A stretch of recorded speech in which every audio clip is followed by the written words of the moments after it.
This is an art attack. This is an art attack. This is Art Attack.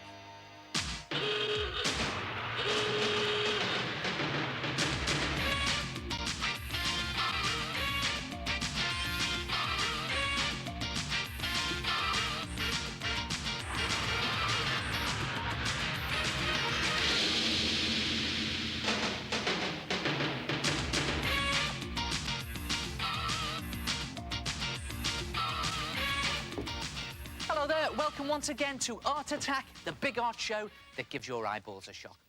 How old do you think this prehistoric fossil is? 2 million years? 3 million years? 10. 10 minutes old. Come and have a look at this. Now, you need to draw a fish onto some cardboard and cut it out. So you've got a shape that looks something like that. Then cut the tail off, cut the head off, and you're left with the body.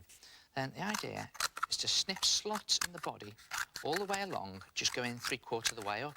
Now, a quick tip, if you have trouble cutting cardboard, then soak it in water first. That's it, just being careful of my fingers there, and creating a sort of comb effect. Now, when you've done that, just turn it round and bend these prongs first one way, then the other. One way, the other, alternating them all the way along. But slowly but surely, you create a fish skeleton. Then take the head, bend that as well, like that, in the front, and then the tail, bend that over, and put that at the back. Doesn't matter if you rip it. Now, you know what happens to bones throughout the years? Well, they crumble. So I'm just going to crunch them up a little bit. Again, it doesn't matter if it tears, just crunch it up. It all adds to the effect. Now, you know the way fossils are made? Layer upon layer of sand, soil and rubble build up on top of a skeleton. Well, this fossil is made with layer upon layer of toilet paper. Now, I've got some PVA glue here. I've mixed it half and half with water. This is the squidgy bottle glue. It's actually school glue, isn't it? I'm just going to slop it on there, slop it all over the skeleton. Now, you don't need to stick the skeleton down to the board, because what happens is the toilet paper soaks in the glue and sticks the whole lot down, and you just paint the glue right across the top. You don't have to be neat. Now, the idea is to completely cover it with 3 or 4 layers of toilet paper, and when you've done that, it will look something like this. There it is. And while it's still wet, you don't wait for it to dry. You take some sand and you literally sprinkle the sand all over your skeleton. That's it, just cover the whole lot. If you haven't got any sand, you could, of course, use some yellow powder paint. If you haven't got any yellow powder paint, see if you can borrow some flour from the kitchen. You could paint it yellow afterwards. There it is, completely covered. Then let that set for about 2 minutes, but no longer than that. Otherwise, all the sand soaks the glue up and it all falls apart. So after about 2 minutes, you're left with something that looks like that. And it's just a case of shaking off all the excess sand. And there you have a fossilised fish. Of course, you don't have to do a fish. Leave the tail off, make the body a bit longer and do a fossilised snake. Or make the ribs a bit bigger and do a fossilised dinosaur. Or draw around your hand onto some card, cut it out, bend it, and do a fossilised human hand. Mind you, you know, you don't have to use sand. Watch this. Try some glitter. A fossilised showbiz snail.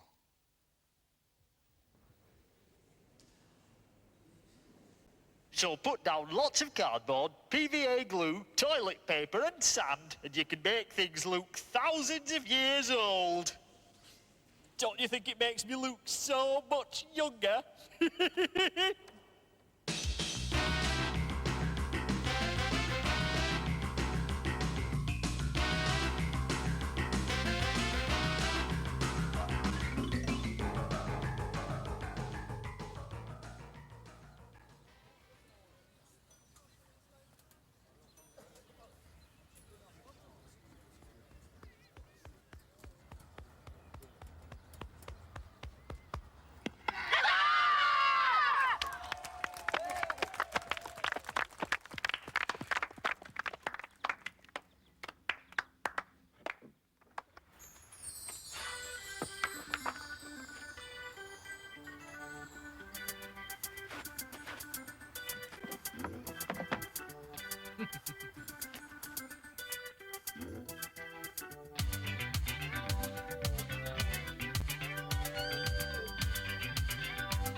Very nice, very nice. Oh, by the way, don't go and nick the school one. One of those machines in the wrong hands could be disastrous.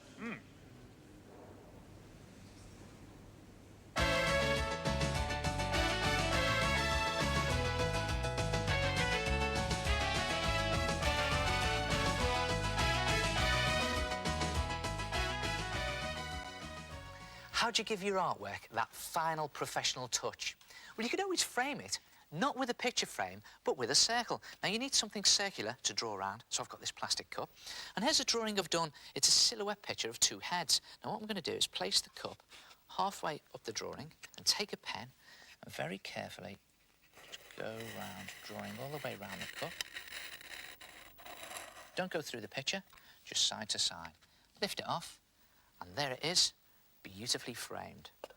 And it works for any type of picture. Here's another little picture I've done of a cottage. Now, I have to admit, this is the type of cottage I'd like to live in. Look at that. Now, I need a bigger circle for this, so I'm going to bring in some sellotape.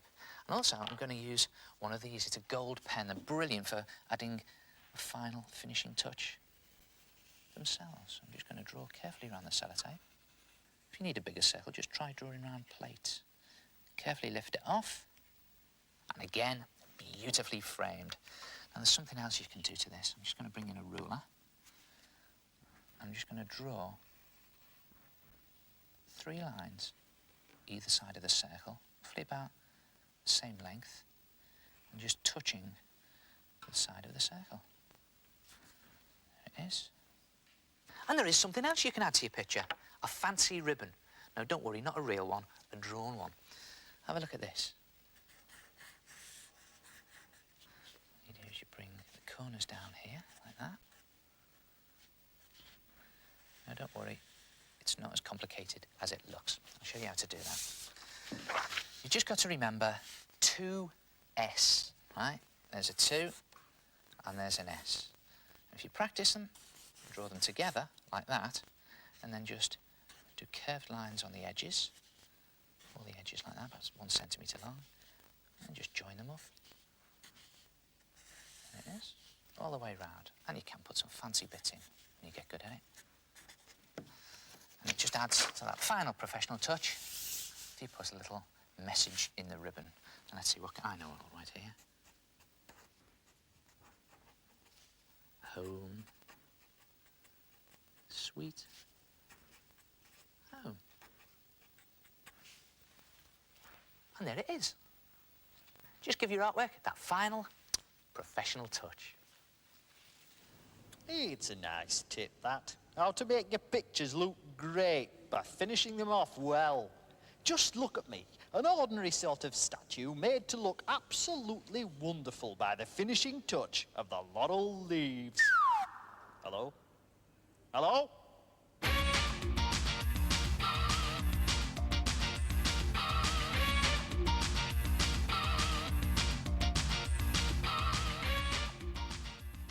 My name's Poppy. This is my dad's ear. This is my dad's mouth. Put them together and he looks like this. My name's Sarah and I painted a mouth on a pillowcase. My name's Holly. I painted this ear on a pillowcase.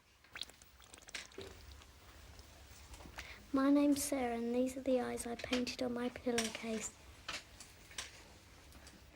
Great art attack from Bedgebury School. Take each part of the face and put them together to make a jigsaw face. Now, there are loads of different ways that you can create the parts of the face. Here, I'm doing an ear print.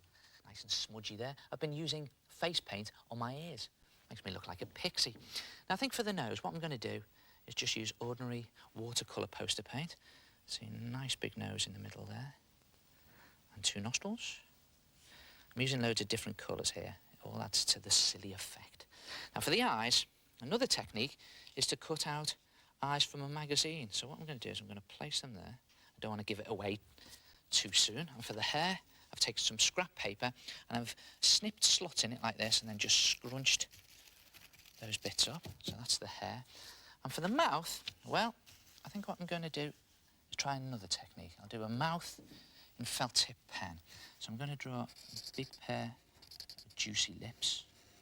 There it is. And on the bottom lip. Now, I'm going to draw a zigzag rectangle there. You'll see why in a minute. Colour the lips in. Make them nice and red and rosy. Just make that bit a little bit bigger on the side there. And just keep colouring it in. And it doesn't matter if you leave little white bits, because it makes it look as if the lips are shining. And you can see what I'm doing with this rectangle here. Again, I'm leaving that white, and it looks like light is shining on those red lips. So, okay, just put the mouth in there like that. And there it is. And what do they look like when you put them all together? Well, we'll soon find out. Let's put the eyes in. Put them slanted a bit there, I think. Put the mouth up there. Let's see for these ears. Done that ear. And the other ear here. There it is.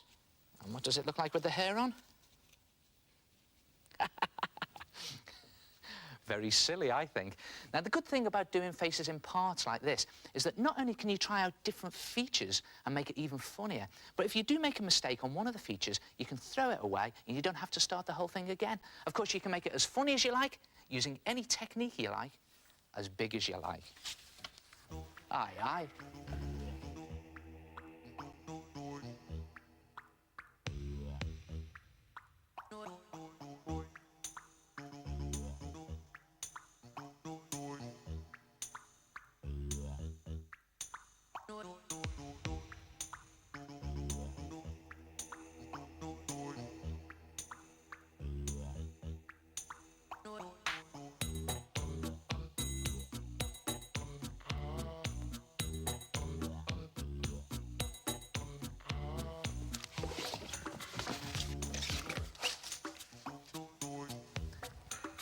Try it yourself. Fiddle with your facial features and give yourself a jigsaw face attack.